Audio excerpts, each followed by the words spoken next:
Welcome to Emerging Franchise Brands, the podcast that introduces you to the visionary founders of America's fastest growing franchise opportunities.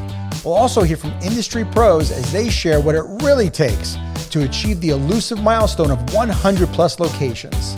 I am your host, Frank Fiume, founder of I9 Sports, and my 20-year journey from inception to acquisition has given me a unique perspective on how to succeed in franchising. Join me as we welcome today's guest.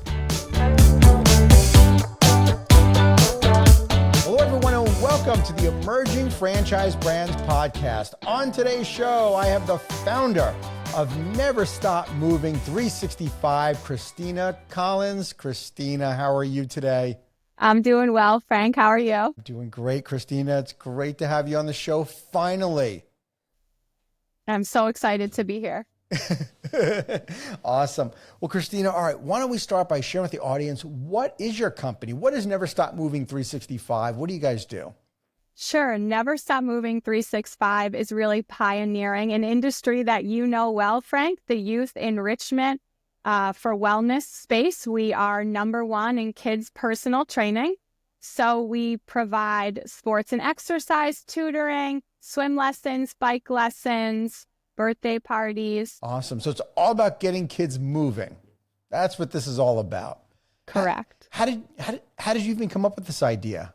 What was the origin of this? So I'm a physical educator and health teacher by trade, and I love what I do, but no matter how good of a health and phys ed teacher I was, students were always being asked to perform in front of their peers, and they were always very conservative and afraid to take risks and to fail, and they were afraid of that peer performance, and performing in front of their peers. So Sure. As a result, we started to meet children where they were most comfortable, which was in their backyard or in their playroom. And the same physical literacy was taught, and the students really shined. And that's why I became a phys ed teacher. Wow. All right. So when's this defining moment where you're like, okay, I'm in phys ed on the education side, but they need more than this. They need something beyond school. So tell me, when was that moment that you had that entrepreneurial seizure to start this business? So we really listened to the need to our clients. They were asking for more and more. So I maxed out my time for trade so quickly. I hired all of my phys ed friends. They maxed out their time for trade. We were making great money. And I knew in 2021 that I couldn't keep this secret to myself, that I could teach other PE teachers, other people how to do this. And so I started the franchise seizure then, started studying and making it happen. Awesome. Was this the first business you've ever started? Yes. Wow, that's incredible. So your first business and your franchise, it all in one. How did you come up with the name of the company? Being an athlete my whole life, it's really what I believe in. NeverStopMoving365 simply stands for doing something every single day to move you one step closer to your goals. Wow. All right. Very cool. I love it. I love it. What do you think, Christina? There's so many businesses in the youth enrichment side. Where do you think you guys stand as being different in the industry?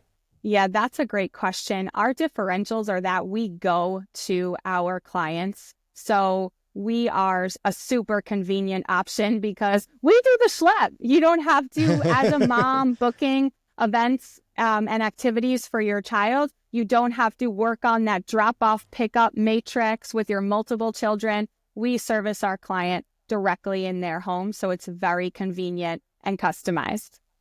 That's great. Okay, so everything is mobile. What is because you mentioned a lot of different services. What's maybe 2 or 3 of the most popular services that your franchisees are offering their clients?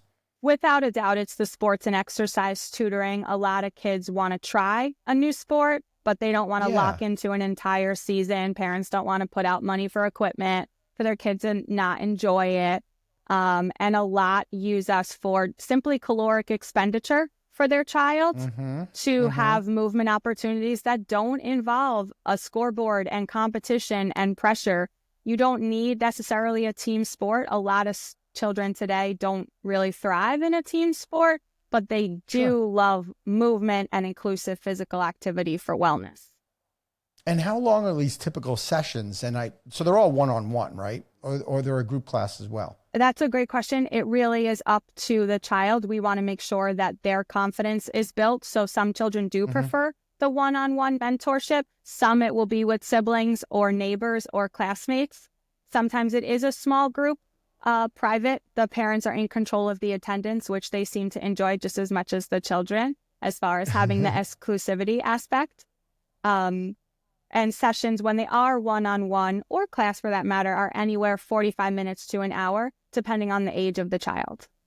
So this is like a fun kids version of personal training built around sports and entertainment for these kids ultimately. You got it. We bring the physical activity fun right to your doorstep. It could look like obstacle course, relay, tag games, circuits. The mover doesn't know how many squats, push-ups, all different kinds of, exercises we are disguising in physical activity fun, but it's an extremely effective way for that child to improve their health and wellness. And that's not just the physical benefits, it's also the mental benefits that come alongside that. Right. The name of the game is, for these kids, I would imagine they don't know that they're getting a workout because they're having so much fun doing it. Because ultimately we want them to be active adults. And if they start working out at an earlier age, they're more apt to continue their activities as they get older.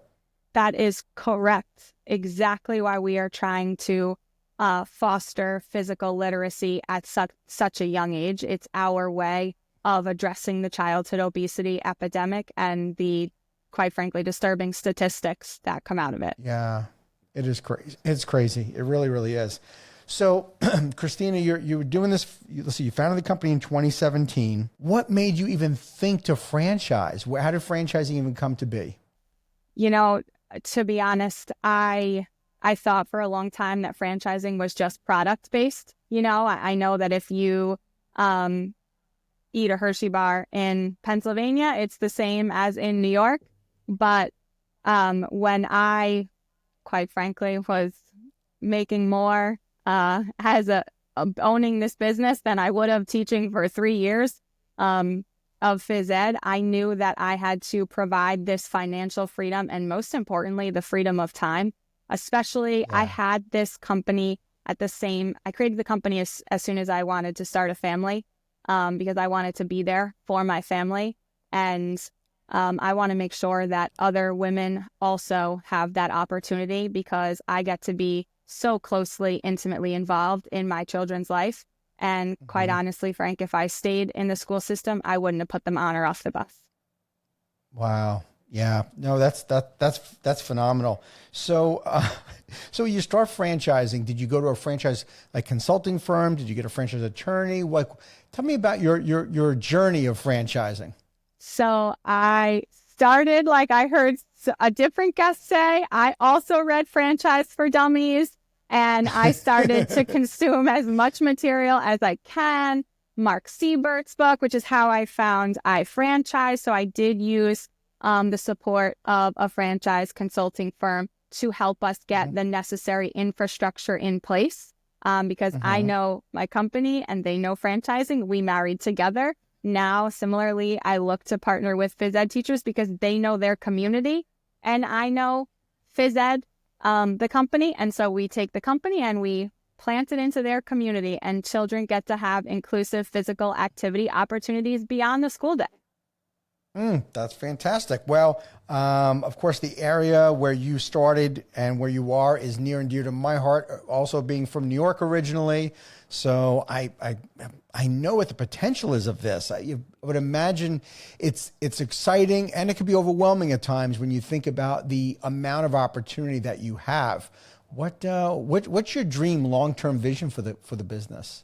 Long-term vision, we will be locally grown and nationally known. There is no doubt about it.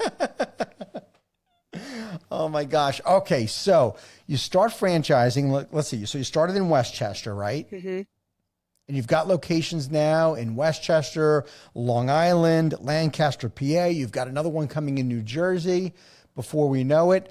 When you started franchising, becoming a franchisor, how is life different as a franchisor than just you running your own location? So, It has truly been an entrepreneurial roller coaster beyond my wildest dreams. I love to get uncomfortable, and I love the grind. So this truly has provided me fulfillment in both of those areas. Wow. And how did you find your first few franchisees? Were they previous customers, friends, family, like so many others? How did you find yours? Great question. I found them at industry conferences. I get to present as a physical education certified teacher. I present at the national and state level to physical education teachers, and we are extremely exclusive about who we do award zones to.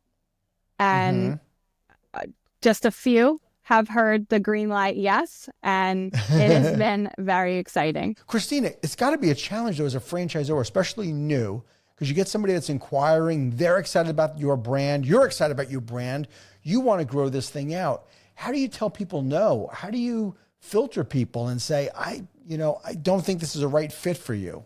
How are you able to do that? That's, definitely one of the grows for me as a leader, is to have to be able to have those difficult conversations. And we have told a significant amount of people no. So the good news is I'm getting better and better at it. That's it. It's just a matter of just keep doing it. Yeah, absolutely. Well, we want to make sure that we have somebody that not just believes in your vision, but of course is going to uphold to the standards, the operating procedures. I think especially in your brand, because you do have so many different services, right, that you're offering. So even with the few franchises that you have, how are you able to make sure that you're getting consistency on how people are operating? So we have a very in-depth training that our franchisees go through prior to launching, as well as an extensive operating manual that really assists. We have a ton of, we have a learning management software for them to give their coaches access to, because we are so startup. We are very founder-led culture, which gives me a lot of involvement at this critical early emerging brand phase. And, a lot of us as physical education teachers, we have so many great qualities that we can deliver to children, especially when it's not in a 1-on-30 model. Sure. Yeah. Well, right now your franchisees are in quite, they're quite in quite of a position that they're getting all you. They're getting Christina when they need something, right? Yes. So you're just starting out. You're a micro emerging franchisor, which is awesome. Is it just you right now? We do have about 5 on the home team. Oh, wow. Okay. So what are some of the other roles that are being filled? Sure. So we have a franchise development officer. We have a franchise business coach. We have myself. I'm a little bit like a Swiss Army knife. I get to have all the skills. And then we have 2 office assistants on our team as well. Okay. All right. So the good news is right now there's more of you than there are franchisees. So you're not being outnumbered yet. Correct. I can only imagine going from the man-to-man to the zone will be fun. Exactly. Exactly. So a little bit more about the training. So is the training done classroom style or in Westchester, or is it all done online? How does that work? It's done in Westchester. It's done in person. There is a hands-on at our sessions, as well as a classroom component. But I'll be honest, and of course, you're the expert here, let's be real, but it's all about the continuing support, and that's really our strong suit. Yeah. No, I found that when I was doing training early on, I wanted to give the franchisees everything, right? So you give them way too much information and they can't even digest it all. And then they start filtering out in their brain, okay, I think I need this now. I think I could hold off, but it's almost like they don't know what's most important. What I inevitably ended up doing was I ended up breaking up training in phases, because it was too much for them to, to be able to just retain. And they're so excited, but it becomes a challenge. But I think for your brand, especially because you have so many different services, doing the training hands-on. They really need to see that as opposed to just online. So I'm glad you're doing that. And with your business coach that you have, you probably already figured out that these franchise owners need to learn how to operate the business itself, the business of youth enrichment, not how to run a youth enrichment program. Have you found that yet? Yes, that was very glaring open to me initially. Absolutely. Is that they come with all of the phys ed certifications, master's degrees, right? All of the curriculum content. It is really the business acumen that we are providing support with, which is truly what I needed support with myself, but I had no one to turn to. So to be able to give them that leg up, because we have so many shortcuts, because we wasted our time, our money, our effort, our energy. Now we can make it that much more easier for the next physical education teacher to really be able to grow this in their community much larger and at a faster pace has been extremely rewarding. Yeah, well, your franchisees are probably a lot like us. It was their first go at business. So we didn't know what they really needed at first, but they really need to know how to operate a business as we all discovered, right? Correct. Okay, so what about in the case of your franchisees, Christina, what's maybe some a unique challenge you think that they face that in a lot of other franchise brands that they don't encounter? So for us, it's that we are pioneering a new category. You know, kids' personal training is not readily available. People are curious about it. We have an extremely high retention rate, so we know that once we build the brand awareness and they try it, the usage is through the roof.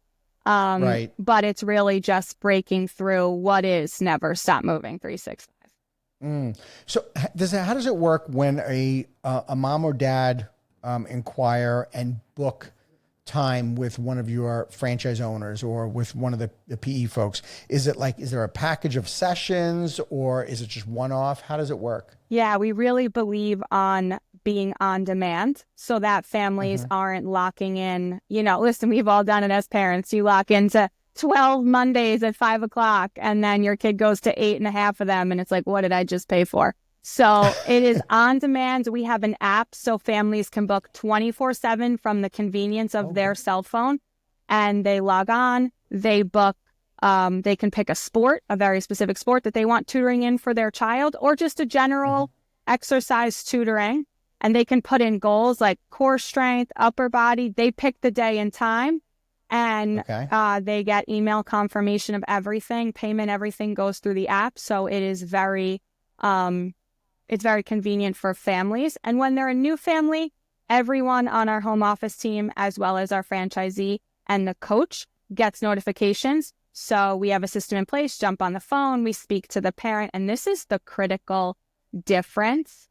We learn about the child, unrelated to exercise and fitness. We are asking them what is their favorite movie, do they play a certain video game, all of the keys to build rapport so that we can go in, make that connection quickly with that child and help that child fall in love with physical activity. That's so smart. What's the most popular age group that you're catering to now? Ages 3 to 13 is our largest. And so it's 3 to 13. And is there within that age, are you finding any kind of peak age that you're getting most of your clients? It really is service dependent. Bike riding will look like 4 to 7. Swim will look earlier than that. And for kids' personal training, it's actually ages 10 to 16, even older. Wow. Oh, okay. All right. Cool. So you mentioned that you have PE teachers that are typically your franchisee. Do you think that's your ideal franchise owner moving forward? Do you see other career paths for people to switch over and become a franchise owner? Yeah, we are getting interest outside of the phys ed field for sure. We have some former college athletes or college coaches that, really see that this is a need in their community and that not every child thrives in a team sport. So as a parent, you really feel guilty when your child is on a screen. And so some people know it firsthand. So they are very interested in making this available in their community. So it's exciting to start to see the shift and the tides change a little bit. Yeah, I would imagine so. And well, because, kids are in school throughout the day, I would imagine most of the training is done after school. But have homeschool groups become part of your program yet? Yes, absolutely. And we also service schools. So for example, schools can bring us in for after school enrichment. They can bring us in for fundraiser events for their PTAs, but a lot, Frank, preschools bring us in because preschools don't have phys ed teachers. So we provide fractional phys ed. I took a franchise term and I married it to phys ed. So we now provide fractional phys ed to preschools. Why not get these kids excited about exercise as young as possible? Right. And you're taking the burden off of the preschools to deliver the service. Correct. Absolutely. And we do it in an interdisciplinary format. So the preschool teachers love it because while the kids are learning the exercise movements and being introduced into the main sport skill themes like kicking, throwing, rolling, we are covering letters and numbers and days of the week and the weather. So it's been really great. Christina, that's brilliant. When you work with a preschool, is it an arrangement just between you and the preschool based on the number of students, or is it hourly? And regardless, I'm just kind of curious on how the setup works. Yeah, when it's an after-school model, such as one in which where we are extending the day, then it'll be a per-child basis. When we're providing curriculum enrichment, then it's a session based to the school. Okay. All right. Very, very good. What do you think are the most important traits your franchisees need in order to be super successful? So they need to be highly qualified and highly effective youth movement, right? They might not necessarily be health and phys ed certified, but they will be in the space in the field. And somebody very wise once told me that they should also be hungry. So we really look for those driven, motivated individuals as well who want to make this positive impact on their community and really address childhood obesity by providing inclusive physical activity opportunities for movement beyond the school day. Yeah, that's fantastic. I think your franchisees, what their needs or what in order to make them successful is kind of similar to my old business, because they've got to get out in the community. They probably have to be willing to, knock on doors, be outgoing. They've got to get out of their shell, right? And they've got to get out in the community. And I would imagine too, being the PE teacher of a local school, they probably already have access to a lot of folks. Sure. We like to coach them to be the mayor of their community, if you will. But you're right. It's a lot of getting out there and getting the brand out there and our services out there. But many who are phys ed teachers and who coach and have other connections already built in the wellness space in their community really do have successful launches. So if you're a PE teacher, local PE teacher buys a franchise, of course, him or her is working out of school during the day. Are they typically then hiring people right out of the gate to go into these preschools? Yes. And oftentimes it's future and aspiring physical educators. So they really get that mentoring aspect, contacting, local universities that offer the degree. And it's wonderful because they get to, help their resume as well in the space of children while they're earning their degree. Yeah, for sure. I would imagine that it's a great farm system for not just for you, but for your franchisee to be able to continue to bring up people, to get exposure to the industry and, to having a new career. Yes. And I am blessed that I opened, obviously, the first unit. So I exemplify the farm system, if you will, firsthand. Well, I've got to commend you. It's not easy starting a sector and pioneering an area of franchising, especially in the youth side of it. And there's so many youth enrichment businesses out there. It's amazing that you're the first at what you do here. I think it's a phenomenal business.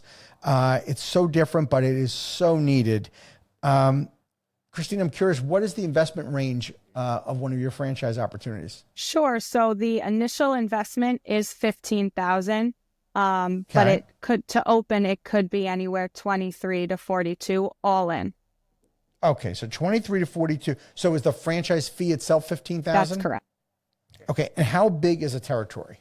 The territories, we utilize a mapping company to help advise, making sure that the exclusive zones do have 25,000 children minimum under the age of 18, of course, as well as great. We look for a certain number of partnership sites in both public and private schools. Christina, since you've been doing this, what's been your biggest surprise about franchising? The biggest surprise about franchising is how incredible and amazing the franchise community is. I thought for sure the franchise community was not going to be welcoming to a lowly phys ed teacher, and I couldn't have been more wrong. There are people arms wide open, willing to share their best days, their worst days, and everything in between in full transparency, just so you can learn and as an emerging brand, and they can really help pay it forward, lifting you up. That has been by far the most shocking to me. I agree with you. It's one of the biggest surprises I've ever had in franchising. I wasn't expecting that either. With that said, truth be told, we've known each other for a little bit, and we've obviously been together at the Franchise Founders Summit. We had some time together and stuff. So you know, well as anybody, that I've been as transparent about my mistakes and challenges, and Lord knows I've made many of them, as I shared with the folks, with the other founders at the summit. Would you be willing to share maybe what was it, maybe a mistake or challenge you had and that you learned from it and corrected it? Yeah, and Frank, I want to go on record here to say that that summit was life-changing, and you strengthened our brand, and you really put us on a trajectory, just you being willing to share so much, really candidly about your journey, and to allow us as emerging brands be able to just soak it all in and take action. And you put up guardrails in a good way so I don't fall into those gutters, but you also really inspired hope and motivation. So big thank you for that summit and that live conference. So I have learned not to give zones too big, and what to do in the case if you do. Yeah, I think we all want our franchisees to be super successful. That was one of the mistakes I made. I wanted to give my franchise owners so much room to run, and I wanted them to be successful. So I gave them a ton of runway, but inevitably we know we end up hurting our franchise owners by giving somebody too big of a territory. Because if they can't use it, then we have competitors that are going to end up surrounding them, and they're inevitably going to be hurt. So I think that was a real wise move that you made as well. So that's fantastic. Christina, what do you think is one of the trends you're seeing in physical education and in the industry overall? So physical education in schools is fighting tooth and nail to maintain any minute that they have. Yeah. It's really being edged out, and that's not just phys ed, but all of the specials. And I do think that that's why the youth enrichment brands really are so vibrant and such a great opportunity at this time, because families really are relying in enriching after school experiences, not only because it's being minimized for more academic time throughout the school day, but also in our case, children are sedentary today more than ever in school. Current research shows they're sitting about 79% of the hours that they're in school, and they're in school most of their waking daylight hours. Have you noticed yet in any areas where you're seeing the needs differ from territory to territory? Yes, which makes sense, because physical education programs and the units within those curriculums do differentiate as we travel across the state. So what we are really maintaining is rippling out like the rings on a tree. So we're kind of going from state to regional, and growing out that way. So what about when you're looking to expand, how do you evaluate like which potential markets are right for your business? So right down by you, Frank, actually in Florida is one very, very ripe area, as I'm sure you know through having a brand there. It's a great market down here. Yes. So is Texas, has another vibrant, Sure. a lot of available zones. And there's tons just from Washington, D.C. to Boston, even localized to where I am. There's about 450 available. Wow. Have you ever, you might not, I don't know if you even know the answer to this yet, but have you ever mapped out yet, like, what's the number of potential franchises you think you might be able to open one day in the U.S.? So on my vision board, I know it's 1,000. I know Sweet. that by staying, as close to consuming as much emerging brand information as I can to get me my first 100 units is going to be the first milestone that I focus on. But do we have an official number from that mapping company? No, because even if they gave it to me, I wouldn't look yet. There you go. Cool. Christina, is this a legacy business for you? You see yourself doing this for life, or you're going to take it to a certain level and say, I'm going to sell this thing and move on with my family? What are you thinking? I'm probably going to give you the answer that everyone gives you. I do hope it to be a legacy brand. However, I will also step out as soon as I am the limiting factor of this brand because this brand is bigger than me and this brand will outlive me. Oh, sweet. That's very noble of you. I love it. All right, Christina. Well, if someone was interested in learning more about NeverStopMoving365, where would they go? They would head over to our website, NeverStopMoving365franchise.com, and they would get to see the exact training path to the start line of a marathon, the marathon of opening a franchise. Well, how long does it take to open one from the time somebody comes on board? 6 to 8 weeks. That's fantastic. That is really short. Well, we have no build out, right? So that's the beauty of the business. Exactly. Okay. So I've got one last question for you. So I always end every podcast with the tip jar because as you said, the franchise community is just so generous. I'm doing a new question for 2025. This is geared towards franchisees. So Christina, if I'm your friend and I'm looking to be a franchisee of another brand, and I don't know anything about franchising, what would be maybe a piece of advice you would give me to make sure I'm not making a mistake? I would tell them that they need to be able to grind the first 18 to 24 months and not just think that the purchase is automatically a lifestyle entrepreneur brand. Even when the brand is lifestyle entrepreneur, it does take the first 18 to 24 months to grind, which is why it's important that they are hungry to then get to that lifestyle balance. Christina, that is phenomenal advice. Thank you so much for being on the show today. It was great seeing you again. I appreciate everything. I wish you all the best and continued success with your company. Thank you so much, Frank. Have a fantastic day. Thank you for tuning into the Emerging Franchise Brands podcast. For additional insights, guest applications, and to stay connected, visit us at efbpodcast.com. The Emerging Franchise Brands podcast is for entertainment purposes only, and the views expressed do not necessarily represent those of Emerging Franchise Brands, its host Frank Fiume, or Emerging Franchise Group, LLC. Any discussed franchise or investment opportunity requires thorough investigation, obtaining proper disclosure documents, and expert consultation before making any investment decisions. The podcast and its host do not offer professional advice or endorsements, and they hold no responsibility for actions, representations, accuracy, or consequential damages related to the podcast content.